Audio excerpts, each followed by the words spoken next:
Any rational soul alive today can realize our world has fallen into ruin. How have we become so feeble as to let this happen? In what ways can we bring new life from the ashes of old ways?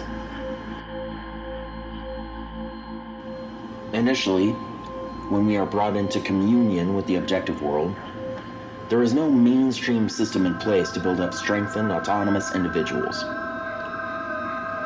In lieu of a sound education, we are subjected to the current crippled infrastructure, meant to churn out the most efficient drones for the endless menial jobs awaiting them in the so-called adult community. One of the most detrimental problems facing us as a species is poor education on a mass scale. Proper reflection on this pivotal issue reveals how so many individuals dwell in the basest of thought simulations and emotional chaos. An individual with even half a brain knows not to go kicking old ladies in the street, or become infuriated when things don't go as planned. These are just minimal examples of how not to be a well-adjusted citizen, of course. However, they do lead us deeper into the heart of the matter at hand. The average human being born into an everyday family, especially this day and age, has little hope to accomplish much in life. How many of us were ever told from childhood on that we would attain to anything more than going to school, working until retirement, only to die feeble and incomplete? If any of us were told directly these facts by our benefactors from a young age, would we not say, fuck it all, and at very least aim for a different way of life? The problem with modern society?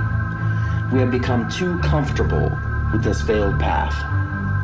Following this well-known comfortability, or laziness, let us imagine an individual has decided to rise beyond their station of banality to greater heights.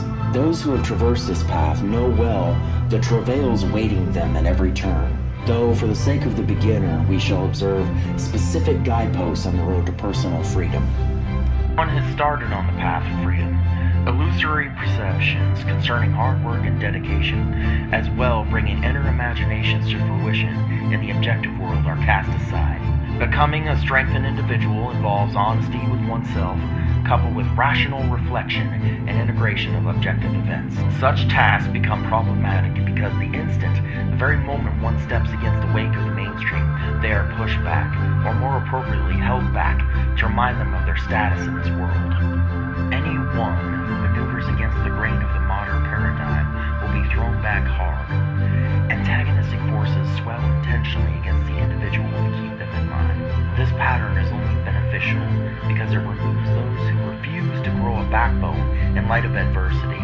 Remember, the comfortable route is the easiest. That's why the jelly-spined humans choose returning to their place in line, where the safety of the herd will protect them from danger. Despite this, those who remain steadfast against adversity begin to realize something more awaits behind the forces of antagonism, if only they have the courage to forge ahead. On the one side, we have the basic everyday humatons. On the other, the negative multifarious events born to entrap the individual. When the strengthened individual continues beyond these early fear campaigns, their view is directed back to those weak souls, beckoning them to rejoin their incapable fold. The rationalist comprehends deeply that moving forward through any obstacle is the only real option. As we proceed onward, greater and more dangerous events intercept our every intention. Adapting to preceding events has given us a bold new outlook. I've come this far. I've survived worse than this. I must carry on in the name of those who could not.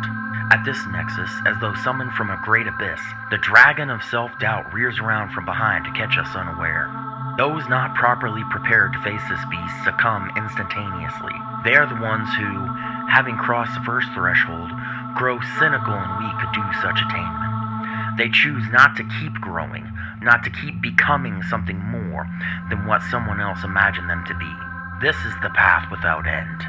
Those who fall prey to the snake refuse to dig deep, to cling to the core of self built up from true experience. So they fall away. Those who don't return to the herd usually live an obscure existence outside of the norm, but too detached from other individuals to belong to anything, or at very least anything worthwhile. As we continue onward, our numbers are fewer now. We are individuals, yet remain united in order to encourage each other, to challenge each other to be better, to listen when no one else will. The time has come where we fall into a great darkness, no light outside ourselves to show the way. Confronting this, we remember, all that has brought us to this point plants the seed of light within. The more humble we become, the more focus we maintain, the brighter the lights carve out the path ahead. We meet the shadows with utmost sobriety. In doing so, the womb of a better future is fertilized and given a chance to grow in the proper fashion. True power is power over oneself. This world is built to shatter souls. Rest assured, there are groups and individuals and family ready to make our lives hell. Recognition of this fact is a step in the right direction of acquiring true experience. There are endless sources to help the individual build up necessary degrees of self-esteem and strengthen confidence. These are important in helping the forgotten rise time and time again, no matter how far they get left behind, no matter how hard they get knocked down. We must continually strive to find methods to build ourselves and our lives up in a way that can be a meritocratic example to others lost in the chaos of everyday life. Do not let yourself be pushed into a corner. If you find yourself lost, alone, and surrounded by ineptitude and apathy, seek out your inner confidence, no matter how minuscule, and let it reinforce your every action. Find the courage to survive.